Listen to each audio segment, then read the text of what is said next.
News 8 at 5 starts now. Shame! Shame! Shame! Shame! Shame! Shame! That is the angry reaction from critics of the board for the Indianapolis Public Library. It followed a special meeting to name another leader for the library. The decision comes as the board plans to move forward with its controversial search for a new CEO. News 8 multicultural reporter Katira Winfrey has been following this from the beginning. Katira, explain what today's decision means for the library. Well, Drew and Phil, the short decision means the board and those in opposition have not found common ground. The library already has an interim CEO, so this new appointment will bring in a temporary chief administrative officer. And opponents say, why keep bringing in these temporary leaders when the obvious choice is waiting in the wings?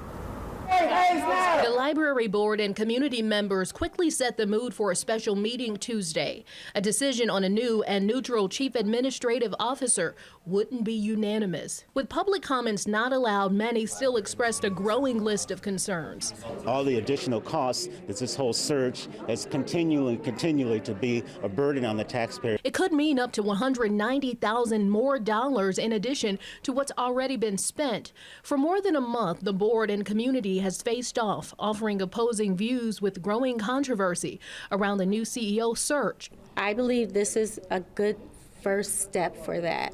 If we are looking at the climate improvement recommendations that were made, several of them are related to governance. So while the board prepares for a new CEO search, they introduced and passed a resolution naming Anita Harden to a 12-month role as Chief Administrative Officer, a role where she'll in part be expected to help the library implement recommendations based on a new climate improvement study. I have no doubt that some of the conflicts that this organization has experienced will get resolved. Two library board members, Dr. Colin Murtada and Dr. Pat Payne, from the beginning have not voted with the board and introduced an amendment that would delay the naming of a CAO until new board members are seated. But the rest of the board voted against the amendment. They have just intentionally, it seems like, ignoring them.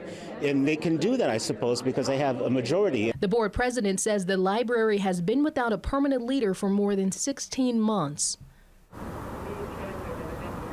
And board members Murtada and Payne said they only received a copy of the resolution late yesterday during a federal holiday, so they didn't get adequate time to review it. Now, the next library board meeting that will be open for public comments is happening January 23rd. Reporting live in Indianapolis, Katira Winfrey, WishTV, WishTV.com, and follow us on Facebook.